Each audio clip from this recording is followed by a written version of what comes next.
Bugün Hyde Park'a geldik. Sincap'ın sesini duydum ilk defa. Evet. Bunu Instagram'dan öğrendim. Gel bakayım.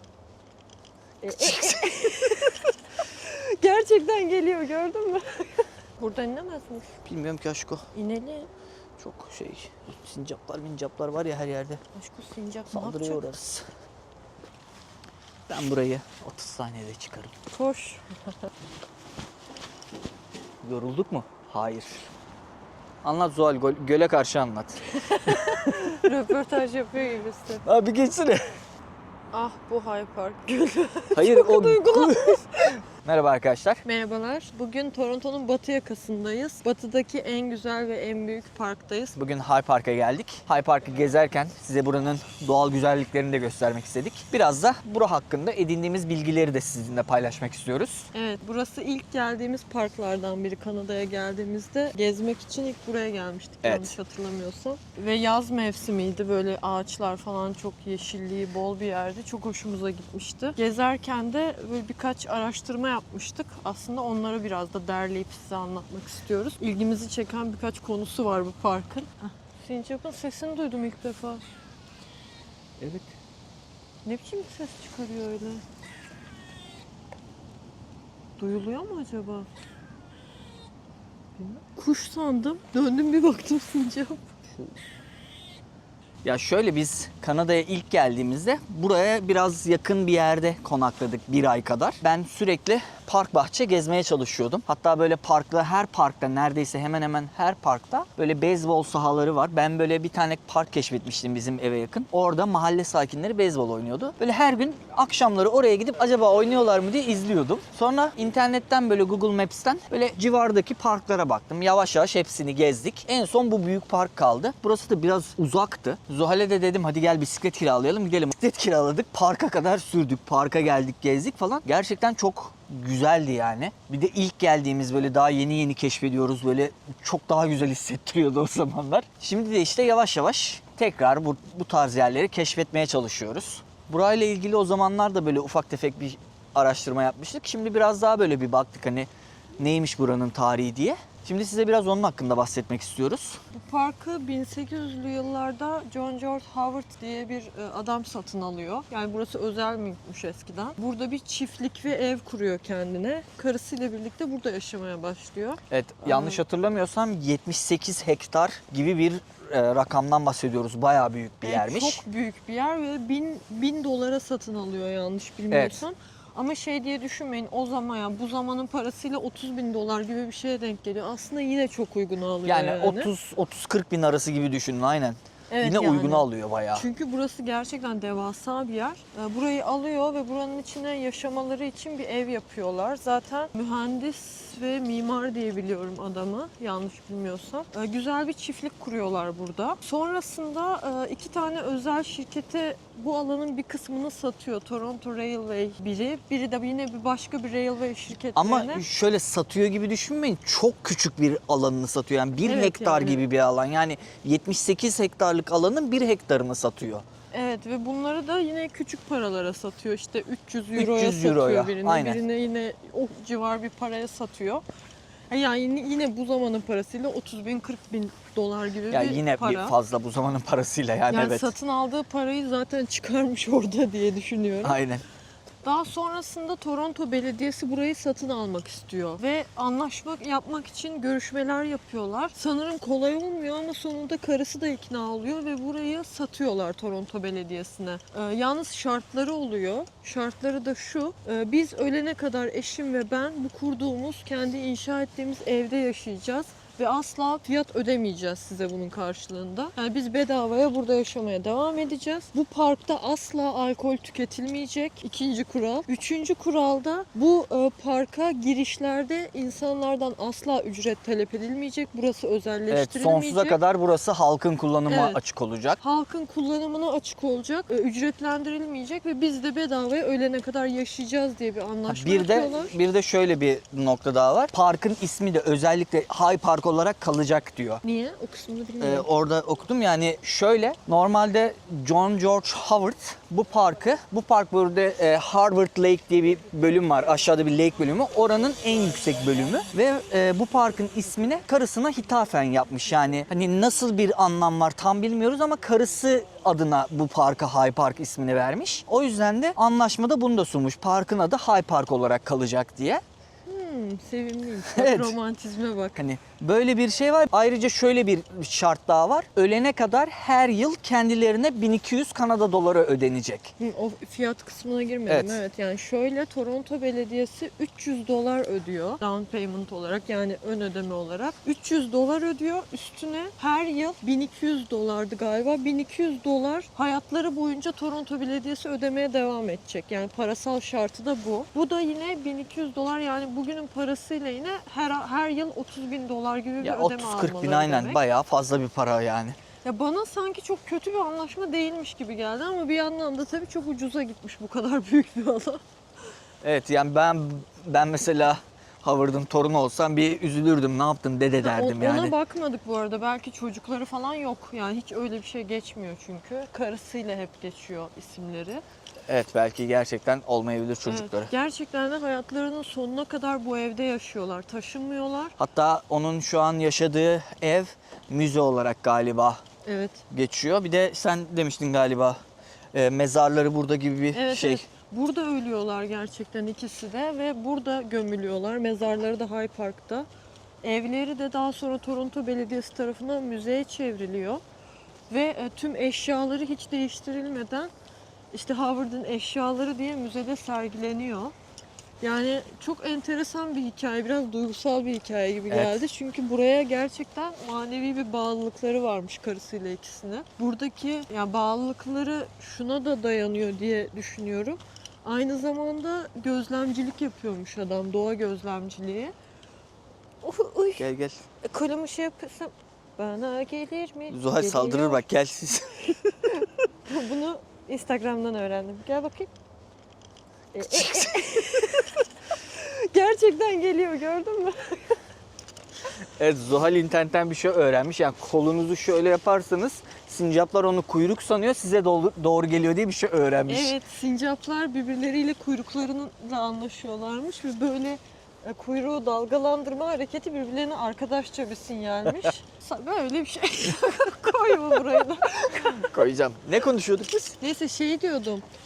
Adam burada bir yandan da doğa gözlemciliği falan yapmışlar diye biliyorum. Çünkü burada çok fazla kuş türü ve hayvan türü yaşıyor bu parkın içinde. Ve bu türlere de kendilerini adayan sivil toplum örgütleri var şu anda. Bu türlerin korunması için çalışan, işte işgalci yeni türler oluşunca onları başka bölgeye taşıyıp buradaki hayvanların zarar görmemesini sağlayan komüniteler var. Bilmiyorum, çok hoş bir hikaye ya. Hayatlarının sonuna kadar buraya kendisini adamış ve burayı... Sincaplar bana geliyor bugün. Zuhal gel. Merhaba tatlım. Bugün sincaplar saldırma pozisyonunda galiba. Saldırma değil ya. Hayvan merak ediyor herhalde. Aha, bir tane daha gel. Aşko arkamızdan geliyor bayağı. Koşum. Gel yolda yürüyek. Lütfen. Lütfen. Ben kuyruğumu sallamış olabilirim. Bu demek olmuyor ki. Bayağı. Diğeri de bakıyor. Aşko, bunlar çok semirmiş ya. Kış uykusuna yatacaklar çünkü. Evet, çok bak pufidik olmuşlar, kilolanmışlar. Sincaplar da hepsi doğru geldi, durduk ya. Kolumu salladım bir kere, Allah kahretmesin. Şurada da var, tepede. Şurada da var. Her yerde sincap. Sincap saldırısına uğradık. Hoş romantize edilmiş bir hikaye. Belki Evet. de bambaşkadır arka planı da, çok eski zamanda kalmış bir hikaye, bilemiyoruz.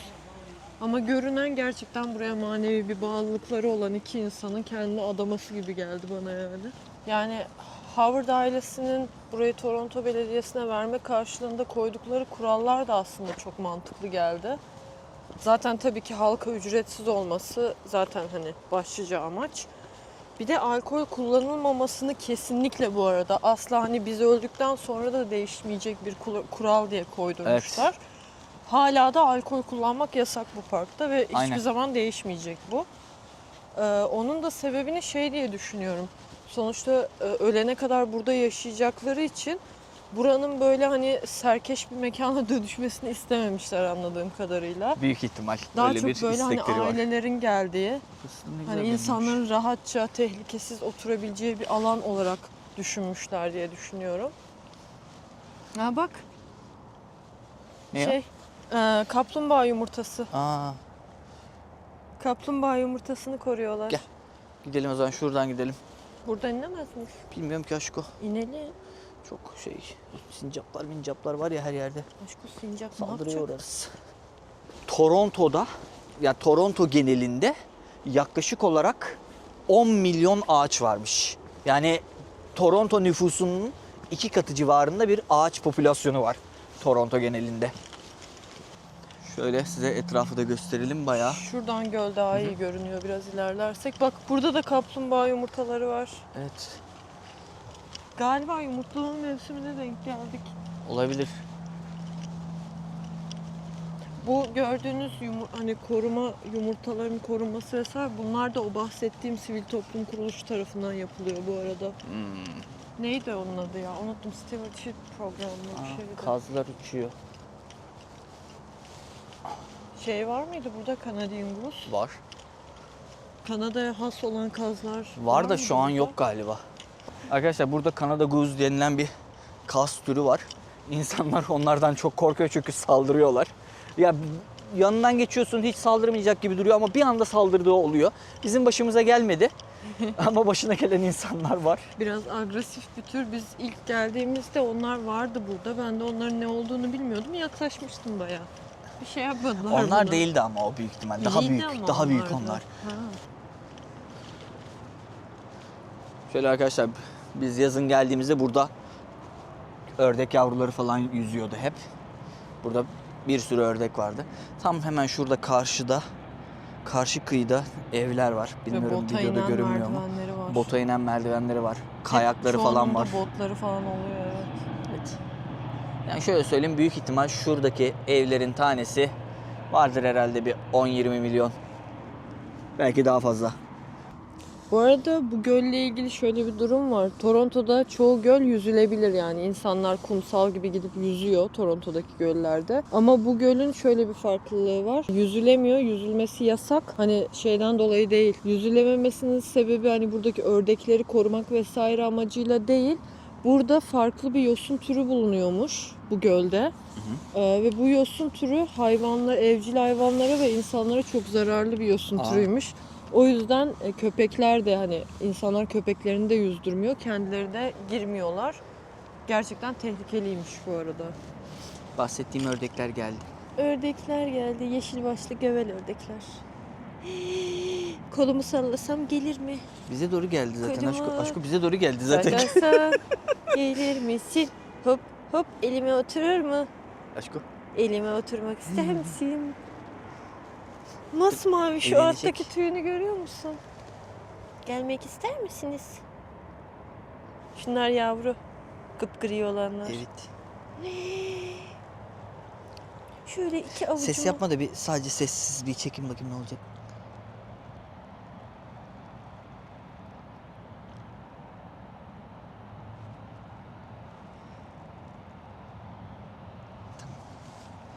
Özür dilerim başka. Hayır, görüntü olsun diye. Susturuldum. Ördek gördüm. Ördek sevdim. Susturuldum. Ses yapma dedim. Sus dedi bana. Halbuki ben orada iki avucumu açsam ortasına bir ördek otursa ne güzel olurdu Dur diye göl. düşünüyorum. Göte bak. Hemen sustum. Göte bak. Yok şu an konuşabilirsin, bir kere çektim. Popçik ellalara bak, popçik ellalara. Ne yiyorlar acaba? Yosun. Allah'ım çok tatlılar ya. Kazlar yok. Ördekler var da. Burası donuyor muymuş? Yok bir dakika. Grenadier Pond'muş buranın adı aşko. Hı hı. Last Ice Age. Ne oluyor ya Ice Age'de? 1 kilometrelik buz örtüsüyle kaplıymış burası 20 bin yıl önceki Ice Age'de. Forming the huge Lake Iroquois, Lake Ontario. Lake Ontario'nun atası olan Lake Iroquois oluşmuş bu buzlar eridikten sonra. Buradaki 1 kilometrelik buz eridikten sonra. Sonra sular tekrar yer değiştirip vesaire bu göl oluşmuş. Şurada da küçük gösteriyor galiba. Çok enteresan. Bayağı 20 bin yıl öncesinin Ice Age'inin sebep olduğu bir gölmüş burası. Çok hoş. Evet. Valla ayak bastığın yerin geçmişini bilmek lazım. Şey gibi konuştum, 90 yaşında gibi konuştum ama. Burası da gözlem şeyi. Burada balık tutulabiliyormuş galiba. Şöyle. Yani balık tutulabiliyor diyor ama burada sonuçta bu mavi yeşil zararlı alglerin olduğu bir göl. Burada niye balık tutuyorlar ki? Burası o mu gerçekten? Evet, bak orada yazıyor zaten. Ne diyor? Yani asla içmeyin de diyor. Eğer suyla temas ederseniz sabunla yıkayın diyor derinizi. Ya böyle bir yerde balık tutup yemek mantıklı mı? Bence değil. Bence de bayağı garipmiş. Zaten rengi falan da bir değişik buranın yani. Diğer göller gibi değil. Arkadaşlar Toronto Belediyesi bu parkı sadece Howard ailesinden satın almamış. Bu gölün de içerisinde olduğu 29 hektarlık bir alanı Ellis ailesinden satın almışlar. Ellis ailesi bu alanı Toronto Belediyesi'ne yaklaşık olarak 150 bin dolara satmışlar. 2023'ün verilerine göre 2,2 milyon dolar gibi bir paraya satmışlar.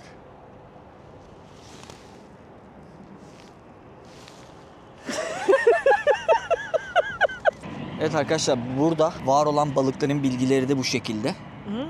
Bayağı da iri balık varmış ya. Evet. Balık mı yiyorsunuz lan orada? Karadenizliliğim coştu bir anda. İri balık gördüm.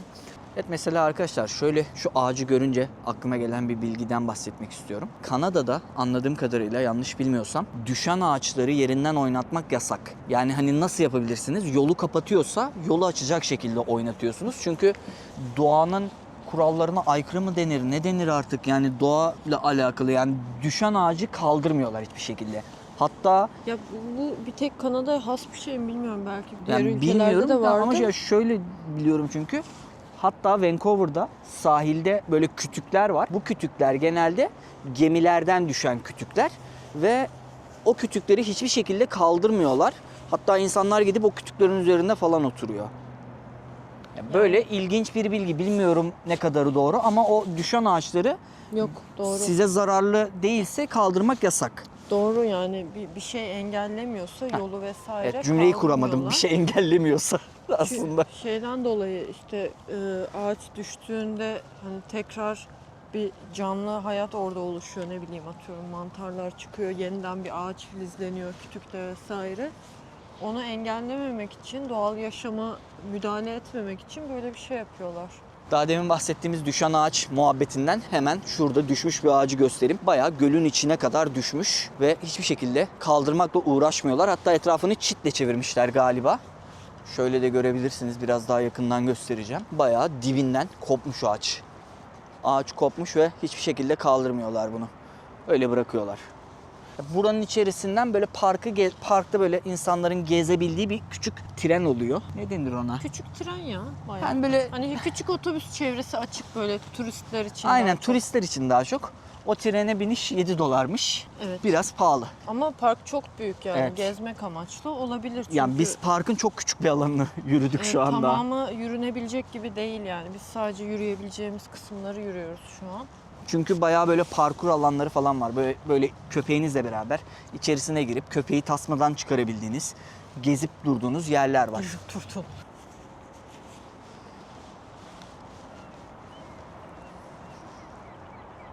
Removal mı? Hayvanların yaşamasını engelliyormuş bu.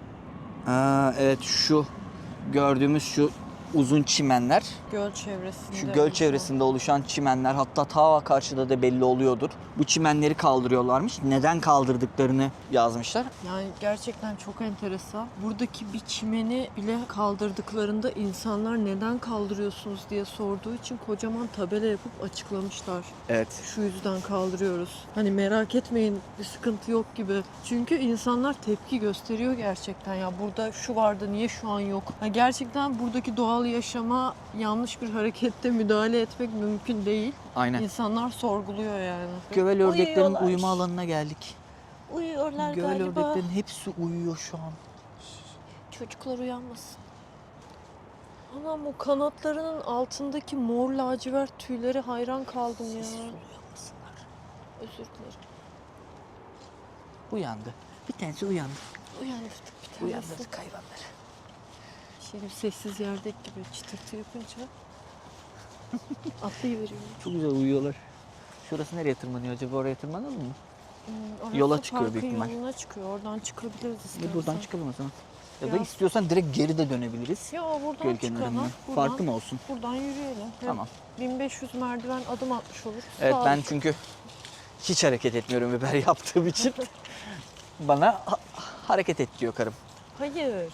Yo ben anlayacağımı anladım. Ama 1500 adım var burası en az. Burası Bayağı bayağı da yüksekmiş bu yüksek, arada. Evet. Şu an yarı yolda tıkanmış bir abi var tepede. Hadi yavaş yavaş çıkalım bakalım kaç bin dakikada çıkacağız. Ben burayı 30 saniyede çıkarım. Koş. 30 saniyede çıkarım. Tut çıkıyorum. Evet. Sayıyorum. Evet arkadaşlar. İlk adımından itibaren sayacağım. Parkta böyle gördüğünüz doğal alanlar da var. İnsanlar buraya gelip spor yapıyor. Bu merdivenler insanların spor yapabilmesi için. Hadi biz de yapalım.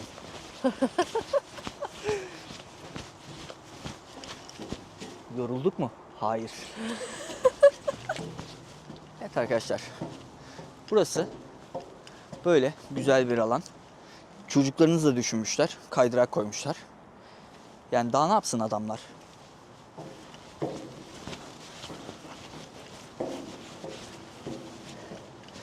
Yoruldunuz mu? Buraya oturabilirsiniz. Oturak var gerçekten de bu arada. 30 saniye oldu mu? Bence olmadı. Geçti 30 saniyeyi geçti. Evet arkadaşlar bu parkta sadece böyle doğal güzellikler yok. Onun haricinde Community Center buraya yüzme havuzu tarzında şeyler de yapmış. Mesela Yani burada büyük bir yüzme havuzu var. Açık bu arada. Onun dışında büyük devasa çocuk oyun parkları var. Zaten gördüğünüz gibi kocaman bir bisiklet parkuru var. Tüm şeyi dolaşan, tüm parkın etrafını dolaşan. Yürüyüş yolları var. Orman içinde patikalar var yine. Hem insanların köpekleriyle dolaşabilmesi için hem de doğa koşusu yürüyüşü yapabilmesi için. Onun dışında restoran var bir tane. Bir tane Evet. de kafe var çocuk parkına yakın. restoran sanırım Yunan restoran tarzı bir şey vardı. Evet, bir tane aşağıda restoran vardı. Dediğimiz gibi turistik gezi amaçlı hem de burada böyle çok yürüyemeyenler için yapılmış bir tren turu var. Tüm parkı gezmek istiyorsanız Evet. bu tren turuna O katılabilirsiniz. turda da büyük ihtimal tarihinden vesaire de bahsediyorlardır. Evet. Biraz. Şey de vardı galiba. Tiyatro alanı gibi bir yer var burada. Aa, bak oraya Hatta yazın. bakmıştım. Evet. Yazın biz buraya gelmiştik. Böyle bir tiyatro alanı vardı. İnsanlar oraya gidiyordu. Ormanın içinde böyle bir yer, hani çevresine küçük oturaklar yapmışlar. Açık hava tiyatrosu Aynen. izliyorlardı insanlar. Bayağı biletli bir tiyatro vardı orada Evet. da.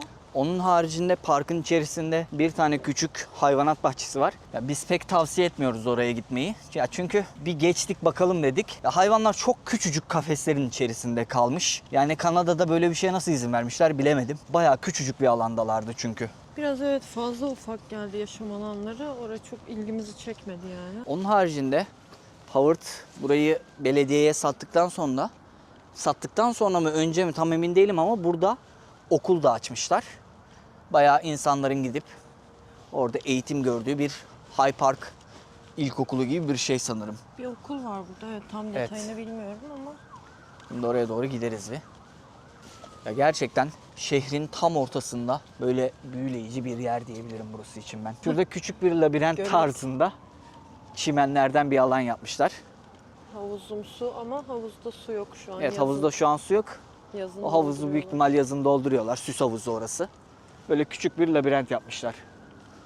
Tatlı bence. Bayağı az insan var. Bu kadar az insan olmasını beklemiyordum. Evet. Ama tam da böyle öğlen saatindeyiz. Böyle tam iş çıkış saati. İnsanların işte olduğu hafta içindeyiz bir de. Evet. Yani ondan o da yüzden olabilir. az insan var. Büyük ihtimal sabah saatlerinde gelsek daha kalabalık olur. Çünkü insanlar sabah yürüyüşüne ve sabah koşusuna geliyor buraya. Hala zaten video genelinde de görmüşsünüzdür. Sürekli koşanlar var. Sincaplar bize bayağı götümüze geliyor sürekli. Evet şurada küçük bir oturak alanı yapmışlar. Niye o kadar çok Evet niye o oturak kadar var? çok ve dip dibe? Anlayamadım. Dip dibe 2, 4, 6, 7 Herhalde. tane banka. Tarikat.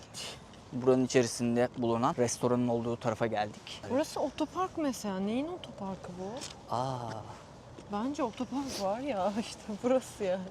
biz aslında buraya gelebilirmişiz. Ben bilmiyordum ki buranın içerisinde otopark olduğunu. Bayağı otopark burası Evet. aşkım. Ne ne ne. Hazan yağmuru.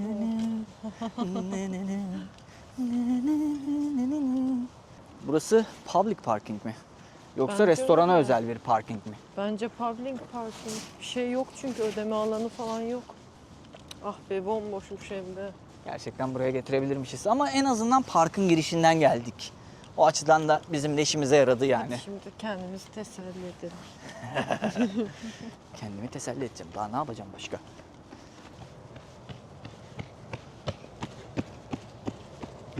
Koşan insanlar. İnsanlar 4 numara. bayağı koşuyor burada. Bayağı otopark varmış. Biz de boşuna arabayı parkın girişine park ettik. Şöyle bir bilgi daha vermek istiyorum arkadaşlar. Hafta içinde bu park içerisinden arabayla geçip gidebiliyorsunuz. Yani mesela aşağıda bir göl var. Bu Ontario Gölü. Buranın en büyük gölü. Oradan kestirme olarak bu parkın içerisinden bizim arabayı bıraktığımız caddeye kadar çıkabiliyorsunuz. Diğer türlü oradan geçmezseniz çok uzun bir yol sizi bekliyor. Ama hafta sonu burayı trafiğe kapatıyorlar. Çünkü hafta sonu insanlar buraya geliyor. Evet arkadaşlar, burada bahsetmek istediğimiz bir olay daha var. Mesela şurada görebilirsiniz. Güzel yazmışlar. Burada insanlar yakınları vefat edince böyle büyük parklar değil, yani çevrede bulunan her parka böyle kaybettikleri büyüklerinin ya da yakınlarının anısına bir ağaç ya da bir bank bağışlıyorlar. İnsanlar oradan geçerken o bankta oturup o yakınlarına iyi dileklerini dilesinler diye sanırım. Evet, anılsınlar diye. Aynen. Yani bağış gibi evet. Hani onun adına bir şey yaptırmak gibi. Burada daha çok ya ağaç diktiriyorlar ya da böyle bank yaptırıyorlar. Evet, neredeyse hemen hemen her parkta bu tarz bankları görebilirsiniz. İnsanlar yakınları adına böyle bağışlar yapıyor. Güzel bir şey. Evet, Yani gerçekten çok güzel bir şey. Keşke her yerde böyle bir bağış kültürü olsa. Böyle burası köpekleri köpek alanı. tasmasından çıkarıp gezdirebildiğiniz bir alan. Şöyle hemen Normalde şehrin göstereyim. tamamında köpeğiniz varsa eğer tasmalı gezdirmeniz gerekiyor. Sadece bu off leash, yani tasmasız alanlarda köpeğinizi tasmasız gezdirebiliyorsunuz. Evet. Örneğin marketlerde, yemek alanlarında, restoranlarda da bu arada köpeklerin girişine izin verilmiyor yemek olan yerlere. Evet, ama insanlar bunun da bir hilesini bulmuşlar. Köpeklerine servis dog, yani servis hayvanı tasması ya da herhangi bir kıyafeti giydiriyorlar. Ve şöyle bir kural var Toronto ya da Kanada genelinde diyebilirim. Ontario'daki kural böyle. Ontario genelinde şöyle bir kural var. Eğer yanınızda gezdirdiğiniz köpek servis hayvanıysa o köpekle her alana giriş sağlayabiliyorsunuz. Evet. Mesela örnek veriyorum, ben Uber yapıyorum. Aracımda köpek taşımak istemiyorum diyelim. Ama birisi bana gelip de bu benim servis hayvanım derse onu almak zorundayım. Evet, reddetme ihtimaliniz yok. Yani Aynen. her yere girebiliyorlar. İnsanlar da bunun bir hilesini bulmuş. Şimdi normalde içinde yemek olan herhangi bir alana Ontario'nun kanunları gereğince servis hayvanı değilse pet hayvan sokmak yasak. İnsanlar da köpeklerine servis dog kıyafeti veya tasması giydirip sanki servis hayvanıymış gibi sokmaya çalışıyorlar bu arada. Hani bizzat denk geldiğim için söylüyorum, bu bir efsane değil. Var böyle süs köpeği, kıvırcık beyaz süs köpekleri olur ya. Ya servis hayvanı olmaya en uzak köpek türü bu arada. Aynen. O hayvanına servis dog tasması giydirmiş. Geldi, buraya girilmez dedi orada çalışanlar. O da dedi ki ya bu benim servis hayvanım deyip kıyafetini gösterdi. Tamam dediler ama bunu söyleyen kişi de yalan söylediğinin farkında ve gülüyor bunu söylerken. Bunu duyan kişi de yalan olduğunun farkında ve hadi öyle olsun deyip kabul ediyor ve gülüşerek geçiştiler yani. Herkes bunun yalan olduğunu biliyor. Evet. Ama hayır diyemiyorsunuz. Servis dog dediği anda girebiliyor her Yani yere. servis hayvanı sonuçta. Şu mavi gördüğünüz alan yazın buradan geçtiğimizde Yunan mutfağının burası olduğu yer. orası mı? Ya tam konuşuyorum. Yunan sinekleri satan Aynen, yer. burada Yunan yemekleri satıyor, işte gyro, souvlaki tarzı şeyler satılıyordu. Ama şu an kapalı nedense. Herhalde kış olduğu için Kışın. kimse gelmez diye İş kapatmışlar. Mesela şimdi Hemen yolun karşısına geçeceğim. Bu bahsettiğim community center muhabbetinde görmüş olursunuz. Hemen şurada bayağı büyük bir beyzbol alanı var. Burası sanırım böyle küçüklerin beyzbol liginin oynandığı yer. Böyle bir kere buradan geçerken görmüştük çünkü. Böyle küçüklerin, böyle ilkokul çocuklarının, ortaokul çocuklarının maçı vardı. Burada beyzbol maçı yapıyorlardı. Normal maçlarda oynanabilir. Büyük geldi bana. Bir tek küçükler mi oynuyor Ya küçüklerin acaba? ligi, yani şöyle, ama bildiğim kadarıyla siz de buraları rezerve edebiliyorsunuz. Arkadaşlarınızla gelip burada beyzbol oynayabiliyorsunuz. Bayağı büyük bir alan aslında. Ernie Kate 62 sahası, metreymiş. High Park. Şöyle görebilirsiniz. Yani topa vurulan alandan şu ilerisi 62 metreymiş. Canadian Champions. Burada bayağı lig oynanmış bence ya. Küçüklerin ama beyzbol ligi diyebiliyorum. Bak Büyük Little ihtimalle. League diyor. Şurada da bir tabela var. Evet. Güzelmiş. Şu da bahsettiğimiz açık havuz, onu da gösterelim. Evet, şimdi Kaydırak. havuzu da gösterelim.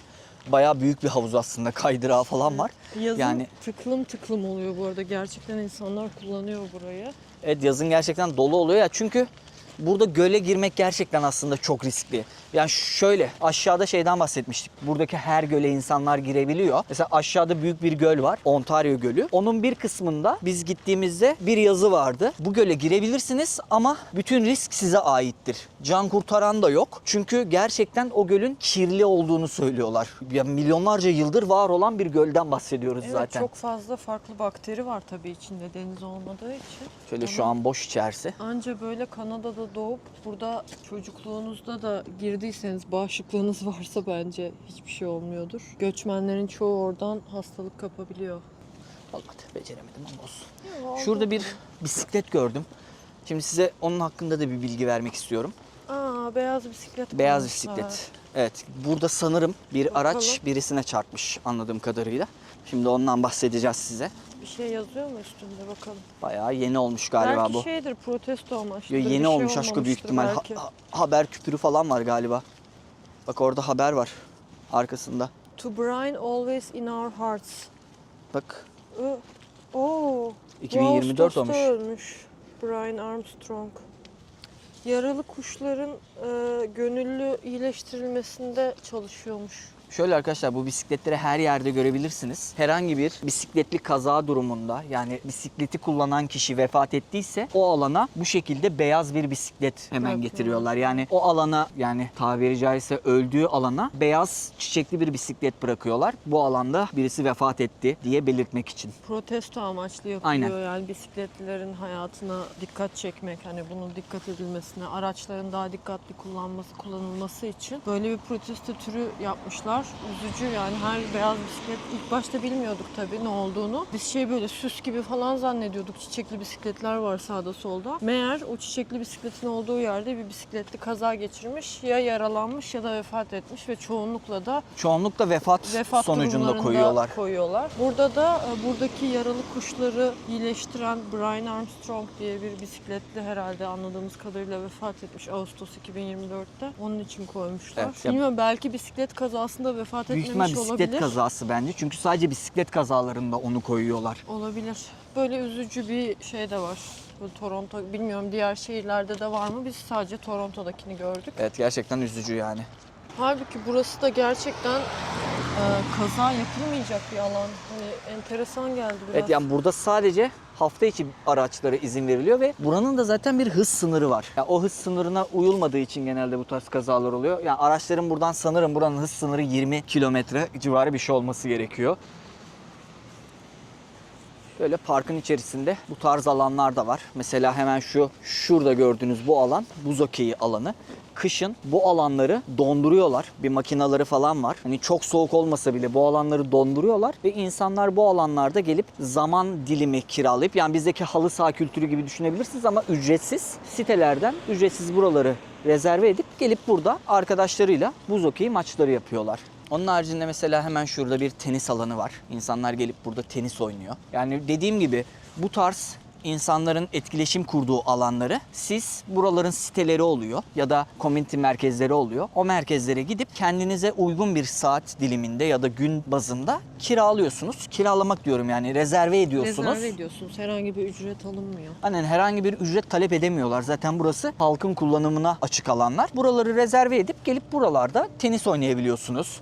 İşte gösterdiğim o alanda buz hokeyi yapabiliyorsunuz. Yani bu tarz etkinliklerin yapılabildiği alanlar buralar. Ve bu tarz parklar, yani bu kadar büyük değil ama neredeyse hemen hemen her mahallede var. İnsanlar bu mahallelerde gidip kendilerine uygun zaman dilimlerini rezerve edip vakit geçiriyorlar.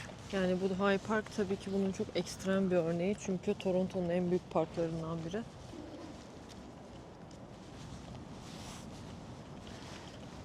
Burası gerçekten bir okul mu yoksa şey okulu mu acaba? Yok, bayağı okul burası aşkım. Yok şeyler... Yok, gerçekten okulmuş bak. 1915'te açılmış. Şu anda gerçekten okul mu acaba? Yok, şu anda bir okul değil burası.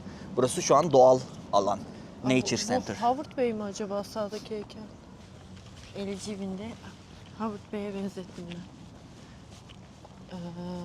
Yazıyor enteresan. mu bir bilgi? Hayır. Çok eski heykel ama aşkım. İnanılmaz eski bir ama heykel. Güneş gözlüğü falan var.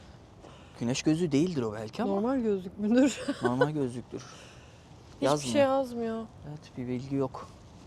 Evet arkadaşlar, bu gördüğünüz alan buranın ilkokulu. İnsanlar 1915'te ilk olarak burada eğitim görmeye başladı. Arkamda gördüğünüz bu yer 1915 yılında okul olarak açılmış. Sanırım burayı da Howard abimiz açmış. Yok. Howard abimiz Howard abi biz açamaz aşk, o öldü o zaman o. öldü mü? Öldü 1900'lü yıllarda, yok Ölmüş. Howard. Ölmüş Howard. Howard açmamış burayı. Ama 1915 yılında burası açılmış ve insanlar buraya gelip eğitim görmüş.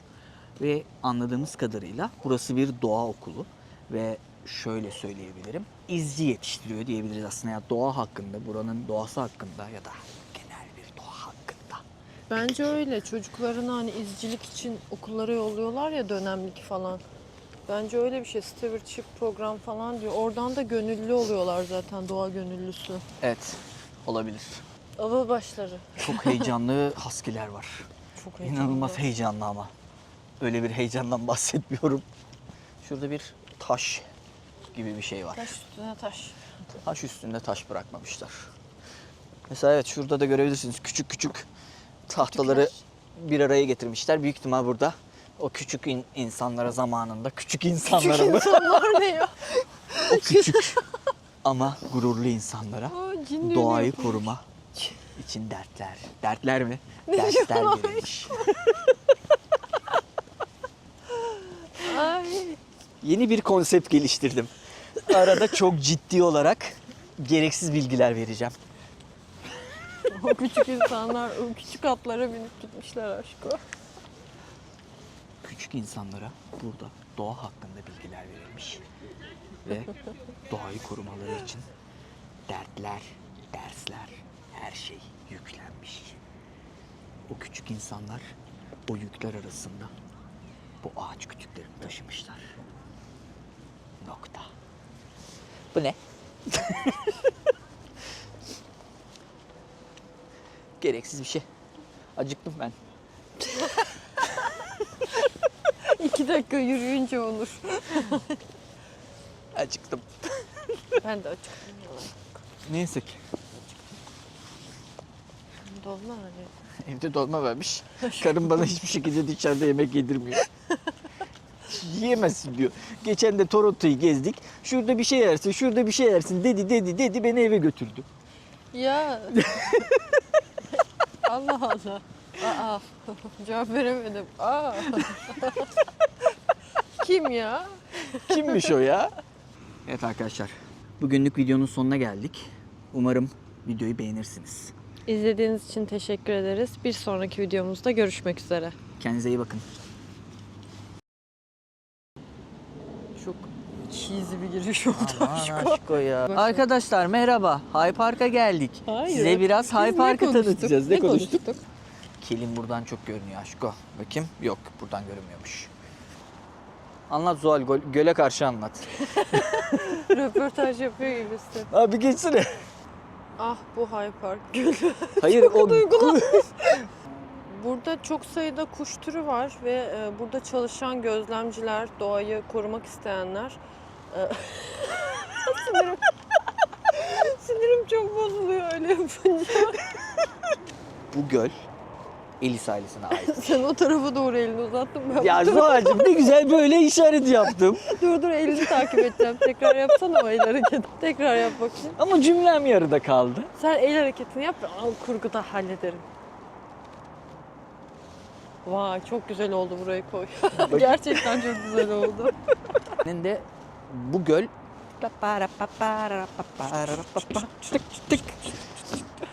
Ben Tekrar burada tap çevireceğim. dance yaparken çektim. Sesi geliyor mu acaba?